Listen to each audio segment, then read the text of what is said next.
Just a little bit on the recovery in Joplin and Duquesne itself.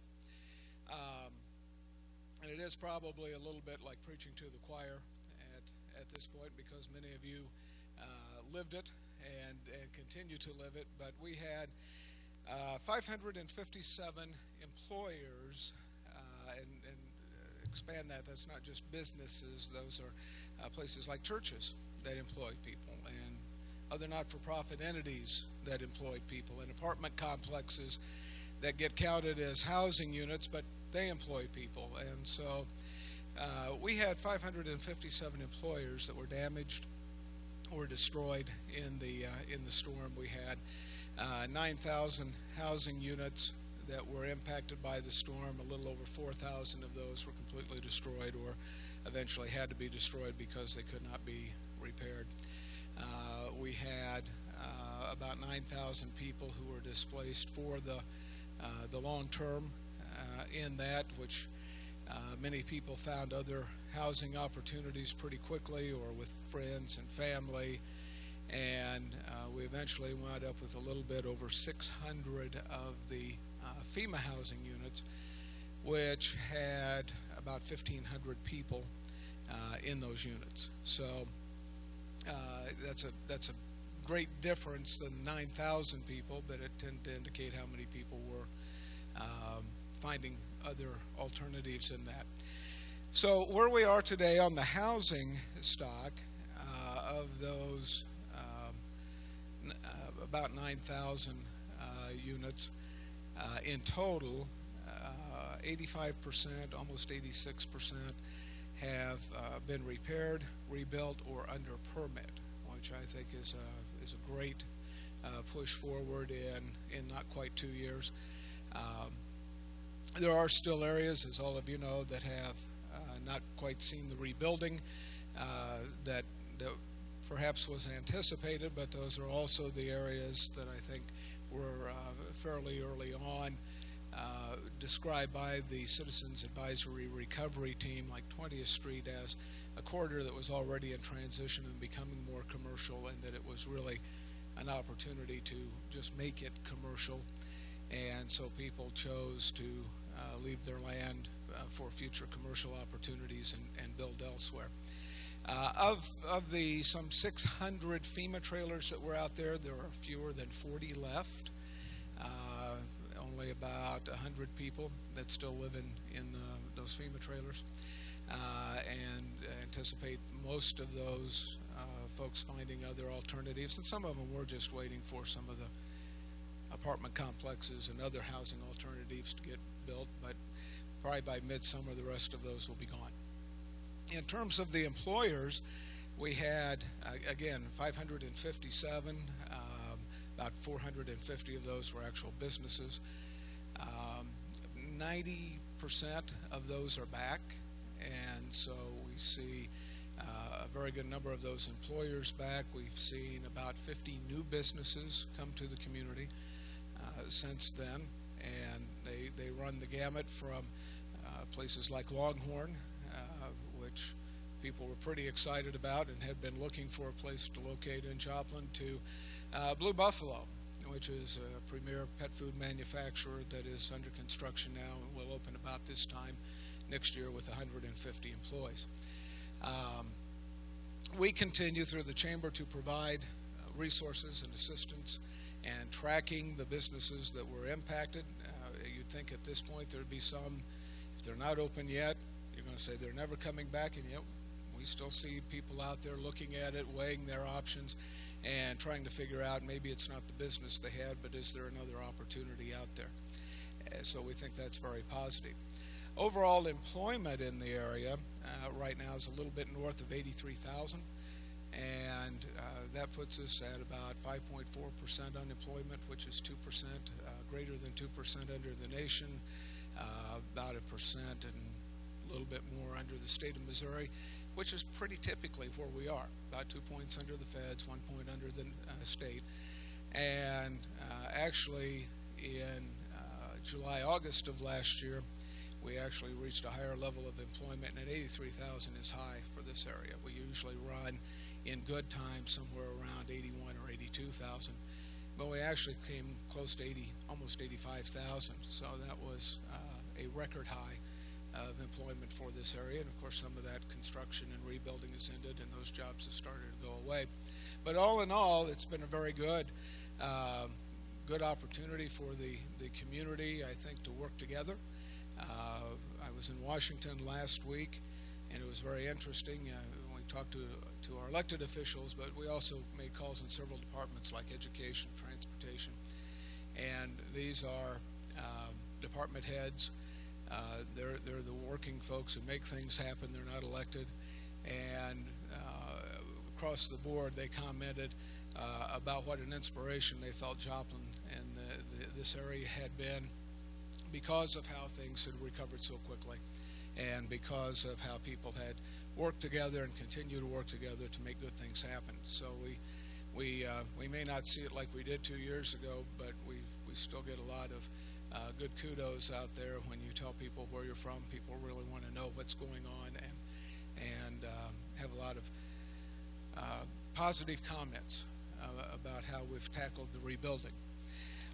Part of that was really to reset our internal economic development program to Joplin, first and foremost, to help the impacted businesses, to create ways for small businesses to get started, to provide stabilization for existing businesses.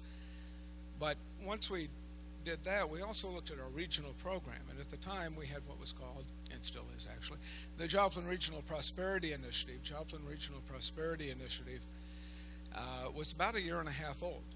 It began in 2010.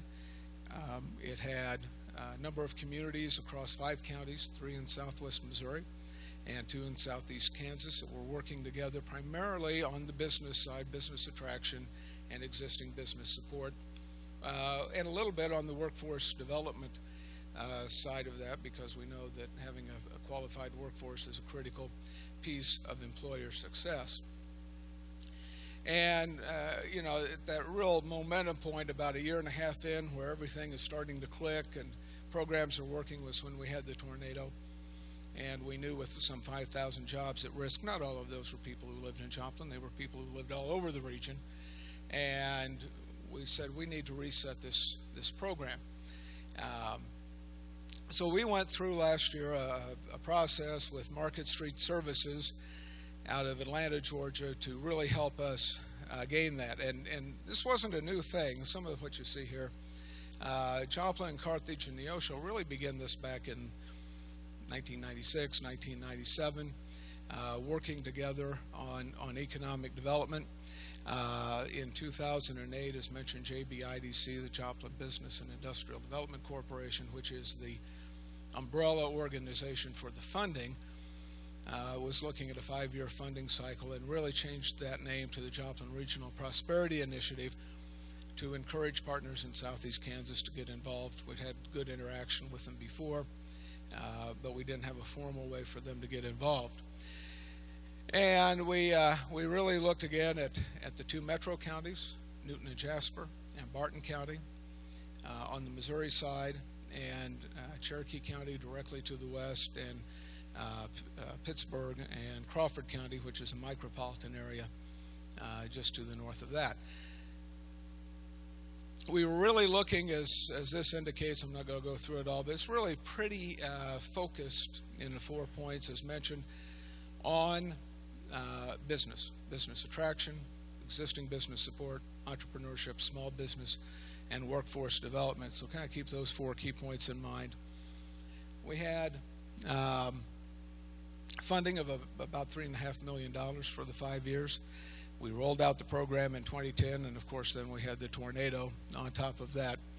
So we brought in Market Street, and they went through this process that you see here, starting with a competitive snapshot and focus groups and community input, leading to a final implementation plan, which they delivered late last fall. And at that point, we really looked at a 7-county area. Parsons had come in, bringing the resources of Labette County. And early on in the JRPI process, we talked to Miami, about that, but they didn't feel they were in a position to do that at the time. But with the new Market Street study, they felt like they could come in. So this kind of squared out a 7-county, 3-state area that we looked at for this program. Market Street conducted 17 focus groups. Every county had at least one. Most of them had 2 or 3. Some of them were general population groups. Others were very specific to sectors like healthcare, young professionals, manufacturing, transportation, local government officials. And we really broke things down by people, prosperity, and place. You know, who are we? How is the region growing? What do the demographics look like? What do the demographics look like when you talk about household income and where people work and play and how they expend their money? And then the geography. How does the geography and the interconnectedness play into that? And basically, what they found was kind of noted here, but our educational attainment over the last decade has actually increased. We have more people with some level of college, more college graduates, more people completing high school, but we still have a cadre of people who don't complete high school. And that is an issue with all of the school districts that they're all trying to deal with at this point in time. We also found that while the educational attainment went up, and in general wages went up along with that we still have a sector of poverty in that. Certainly the national economic woes and the impact here has a bearing on that, and you can see there are some places that we did some comparisons with, like Evansville, Indiana, Kentucky, Jonesboro, Arkansas, that actually saw a faster increase, if you will, in the people who live in that poverty line. But overall, and we know we have a low cost of living, and that does get reflected in lower wages, but we're still not moving people up fast enough out of that poverty side. On the other hand, people like the schools. We have good educational institutions. People rank them very highly. This was the universities and community colleges, and so we have a great wealth of educational and training assets. And again, this is kind of getting to the wages again, along with the poverty, boosting that up. But when we got to place, what we found is if 5 was, I love it here and I'll never leave, and 0 was, I can't wait to get out of here, the aggregate of all the focus groups, almost 1,500 people on surveys and focus groups, came out at almost 4. People do like it here. You all know that. We like it. We like the area, we like the people, we like wherever we live. It doesn't matter which state, which county, people like living in this part of the country and feel great attachment to this place and region. And they feel especially attached to people. One of the greatest strengths, they said, was the people here. And the work ethic and the friendly, smaller town feeling, even though not every town is small in this area. But they also talked about lack of jobs and poverty as being kind of key concerns for the region. So what we came away with was that we needed to develop a foundation of higher paying, higher skilled jobs. And we needed to leverage our corporate and academic resources to help people get the skills that they need to get the jobs. We know that there's more specialization, some better niches we can find in manufacturing and shared services and distribution. And also that we could leverage all of these resources together to attract and retain our graduates, attract them back, retain them here, so that next generation does feel a connection here and see that there are opportunities for them. And then better link businesses to each other within the region and then to opportunities outside of the region. And market tourism and arts. We have great tourism and arts communities throughout the region, but we don't do quite as good a job at putting them all together and then marketing them as a whole, so we get a lot of push off those assets that we have. So now we came up with 4 key strategic goal areas that you see up here. which will basically, as you see number one, can you see number one? That's hard. This becomes a place to learn and advance. A real focus on education, because when you aggregated all of the input that we had, people really talked about the need for education and the skills, and people really having the opportunity to take advantage of those academic resources, the training resources, so they could have better jobs. We talked about this being a place to work and prosper, that there would be better jobs here, that companies could be successful here, in turn creating those jobs. This would be a great place to live and thrive. Unlike the first part of the JRPI plan, we've started inserting community development, and how can we help every community develop to its maximum potential. And it becomes a region to recognize and celebrate, taking the time to make sure that we recognize all of us have successes and can share in those successes. So learn and advance became the very first key, and that's appropriate when we talk about workforce. And Mark Turnbull joined us from Pittsburgh, Kansas, to help coordinate all of these regional strategies, and he's going to tell you a little bit right now about learning and advancing and where we are today. Mark? Rob indicated that we had a strategic plan that was developed, coordinated by Market Street, but developed by the people of our 7-county and 3-state region. And that's very important to us, and a strategic plan is no good until you operationalize it. I'm going to try to get this thing to play right for me. That the operational plan is now in focus and implemented through an implementation committee. And I'm proud to tell you that we've had over 100 people volunteer to serve on our implementation committee and work groups from our area. And that's really exciting for me. And under Goal 1, under Learn and Advance, we will be dealing with different segments of the workforce and education system. And we'll have a work group on K-12 education, on higher education, on skilled workforce development, on brain gain. You know, we hear a lot about brain drain, but we don't hear a lot about brain gain. And that is using the resources that are here and hoping to develop resources in career awareness and development even as low as in the 3rd grade and 4th grade. One of the topics that always comes up, and we call our world tour. We've been in many cities in our region and discussing with our partners, particularly the elected officials, about what the plan is, and they keep saying repeatedly, would you please take this down to the elementary level and start talking to our children, because they make decisions. We may not know that, but they're making decisions at a very early age as to what they may or may not want to do, and we need to provide them with information that assists them to do that, particularly in the area where we feel strong in manufacturing and some of our advanced manufacturing opportunities. So we are working to retain those students at a very early age, and then also in our plan is the opportunity to gain back some of that talent through a clearinghouse and of a pool of jobs, a pool of jobs that our companies have and list on a central web link within our Prosperity Initiative website. So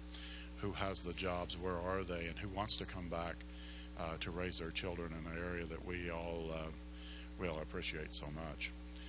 Under the second, under Work and Prosper, we have this plan, and it is a very good one, that we are going to be working in innovation and entrepreneurship. This is a major focus for our growth and our development within our student base. We have some of the finest educators and education institutions in the United States here in our area, and we educate the manufacturing and business worlds, and people tend to try to go ahead and take those jobs. We want to make sure that they have the opportunity to create jobs, create businesses here in our area as they graduate from either high school or certainly from the universities or community colleges. It's a great pool of opportunity that's available to us as a region. We have a need to deal in target businesses, and for us has been identified as advanced manufacturing, warehouse distribution, and what we would normally call distribution or back office operations, IT, accounting, and such. So we are targeting certain businesses that are our strengths and have been illustrated by discussion with our constituencies and our residents of our area. We certainly have a good business base, existing business base in our communities, and we want to support that. It's been something that I think that we have begun to realize even more and more as we work through this process, is the strength and the backbone of the employers who, by the way, pay the taxes now and contribute to our communities. So we certainly want to support that. And then we do have a rather vigorous marketing business attraction opportunity. Kevin Welch, who is not here today, I don't know if he's back or not, but he was with Rob in St. Louis. And our group represents, either with representatives like John Adams here from Lamar and Barton County, our communities in trade shows and dealing with site consultants throughout the country. And I think there are probably about 20 or 25 different opportunities that they represent. As a former developer, I don't know, maybe as a current developer, I don't know, I couldn't get to a lot of different trade shows. It is expensive, but with our consortium and with Kevin's leadership, and Rob also exemplifies very good leadership in this area, going to many of these, your communities are represented in the places that they need to be seen and heard. They are also listed in the data from whether it be a manufacturing site or a building site or opportunity within your community on the prosperity regional prosperity database or website. So that's an opportunity that stretches the staffs of the communities and counties. And I'll say this maybe a little bit later again, but what we do at the region is not intended to supplant or replace the ongoing operations of economic development programs, community development programs that are currently ongoing. We are here to supplement and support those entities and their fine operations, and where can we bring more information, more clarity, maybe working with our communities and our residents to that. This is a place that people like to live and do well. We have a great quality of place or quality of life, depending on how you want to put that. We have amenities that are very suited to our population and are well respected within our region and within the world. One thing that we do need to work on is health and wellness. It is a major focus of this initiative as defined by the residents. So we'll be working as a place to live and thrive in those areas, and what highways do we need, what water and sewer facilities do we need to enlarge or to create, what amenities like walking trails, hiking, biking trails are needed to retain young professional people and to gain those people back to our area, because the young professionals particularly are looking at a certain quality of life that might be a little bit different than that of another generation, and they look at that as a very central portion of their lifestyle. We also have a goal as to recognize and to celebrate our area. Community beautification. It is curb appeal is important as people drive through. If they happen to just be driving through on a tour, or if we're driving around our neighborhoods. So community beautification is a major element of our undertaking. External perception. The problem that, and I can just speak of my state, that the site consultants used to tell me is we have no perception of Kansas. We don't know anything about Kansas. And I don't know if that's Missouri. I assume that Missouri has a little bit of the same issue, but they don't know where Kansas is. They don't know what it's about. They don't know the strengths of the area. So external perception is an identity, a regional identity, is who are we, what are we good at, and how can people be very successful in our area. I think I left you. I get kind of excited about all this, and Dr. Johnson, who is a good friend of mine right here in the tie that maybe some of you have heard before, will talk to me about my presentation as he always does. But he says, Mark, I can't read your slides, doggone it. But we are about implementing the plan, and what we're doing is this is a public-private partnership. It is very important to underscore that we have great support from our existing businesses and employer community. We also have tremendous support from the local governments who do more than supply money, but promote our ideals and join in our goals. We are in that phase where we are out about trying to talk to people and to gain that support and identifying our capacities and our resources as we go along. I talked to you a little bit about in the intro about the work groups. We do have work groups in those areas that I mentioned. We have at least one chair here. Marcia will be a chair in the Recognize and Celebrate. We have wonderful support from our existing businesses, and they will lead this endeavor. Susan Adams, I'm sorry, and I've forgotten his name. President of Crowder. Alan Marble. I know him like my brother.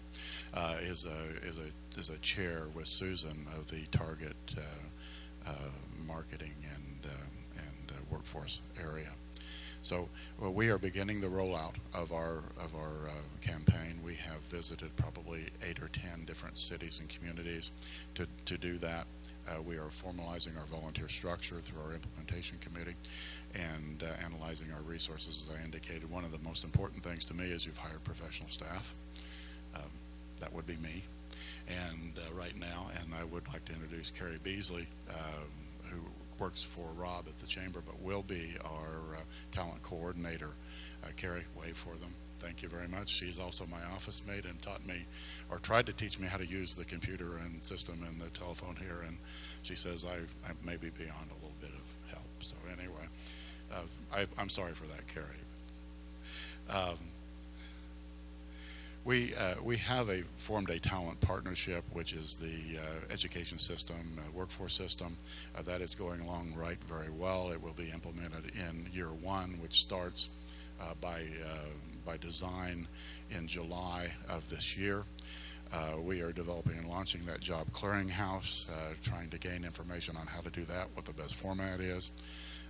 We have a need to for some reason, it's just we just don't have enough cash around here. We need to link and expand our revolving loan funds for our businesses, our good businesses who produce jobs in different companies. We are about that. We are wanting to, as I indicated, to expand our local companies and retain them, expand them where possible. And then one of the most exciting things to me is the development of the Innovation Corridor, which is intended to link the community colleges and senior colleges, Crowder to Missouri Southern, to Pittsburgh State, to Labette, to Fort Scott, to NEO and Miami. So that's something to me that is very, very exciting. We have great expertise and on campuses and out of them working in businesses. So that's something that to us makes a lot of sense, and we are looking to do that as we go along and develop. As I indicated, this is also a community development effort. So you have the need for targeted housing and in general and housing development. How do you create all these jobs and all these skilled workforce without proper targeted workforce housing? So that's something that we're going to be looking at with our different work groups, and as we go through the next year, we will be also instituting a marketing campaign and creating a wellness council. Many of these work groups, as I indicated, are becoming populated. And then something that's kind of interesting that we do not have right now is a regional council of elected officials, and that is not the old COGS of the Regional Planning Commission. That would be members who are elected in cities and counties of the 3-state, 7-county region to share different ideas, to share concept, to benchmark, and see where we're going to go. Because many of these folks, as we realize, have common problems, and there are solutions in pockets. But how do we get that information to the region as a whole? And that will go through the Regional Council of Governments. I'm going to move through these just a little quicker than I have.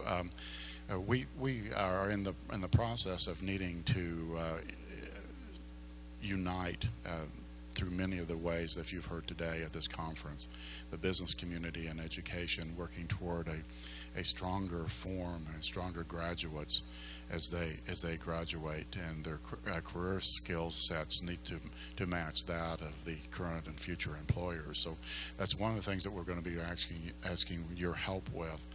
We talked a little bit about the alignment of the colleges as they reflect our target industries, and working with the colleges and universities to do that, and hopefully then asking them to assist and to revise their programs and curriculum where skill gaps or opportunities exist. We need to assure that education is affordable in the future. This is a major concern of many families of our region and of the United States, actually, is my child going to be able to afford to go to college, and at what entry point will they be? We need to maintain and expand the relationships between our business, education, governments, and other entities, and then we need to cultivate these leadership capacities into something that will take us into the future. I've talked a little bit more than I probably meant to on the teams, so I'm going to skip through this and go forward. But one of the items that is near and dear to our heart that was explained in detailed in other workshops is that of the certified workforce communities. We are fortunate in our area, as you've heard today, in Jasper County being the first and only certified county in the United States. We have the capacity within our regional group that Oklahoma also has a different but a very competitive and recognized certified work-ready program in place. So that is very good. We're working with Kansas to bring to focus the need for and the opportunity to join Kansas in. We have an invitation of the WIB here in Jasper County to assist in and support the inclusion of the counties in Kansas. First, we looked at certainly Cherokee, Crawford, and Labette because they're members of our consortium. But as I began to talk with our colleagues in Kansas, the developers particularly, is people in Salina, Kansas kept saying, Mark, you know, our community needs that as well. And McPherson and Topeka and Newton. We've tried to keep our work group relatively small. Renee Cavanis is here from the right there in the green from the workforce board in Kansas. We certainly enjoy the support of our workforce boards in this process. And so as we go forward in analyzing where we are and how we work through this issue with the state of Kansas, we're exploring that. Hopefully that will come together. It makes a lot of sense because of the travel between the sites. I know when we used to work with projects at a college I was employed in Baxter Springs, for example, and Susan Adams said this a little bit today. You're on a 60-40 split, 60% Kansas residents, 40% Oklahoma, and I'm sorry, 20% Oklahoma and 20% Missouri.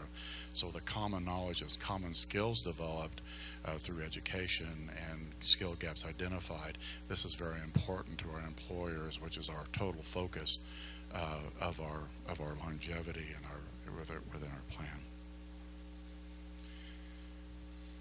But and just we're not breaking ground. Well, we are to a certain extent, but this has been done in Virginia, linking to another state. So, Jason, wherever you are, thank you very much for providing this opportunity to the Kansas counties, and we are working through that. So what are the key points? The key points to us are that JRPI is a multi-year effort that is intended to improve the economy, education, and quality of life of our residents and of our area, of our region. That here again, this partnership is initiated to engage all parties. We don't want to leave anybody out. If you're here today and not a part of this regional group, we invite you to participate. We need you to participate. We need all parties at the table to solve these issues. That does not take the place, JRPI does not take the place of the local economic development unit or community development unit in a region or in a community, and that we are on the rollout stage right now and working with our partners to explain where we are, the progress we've made, and we have made progress and will continue to do so.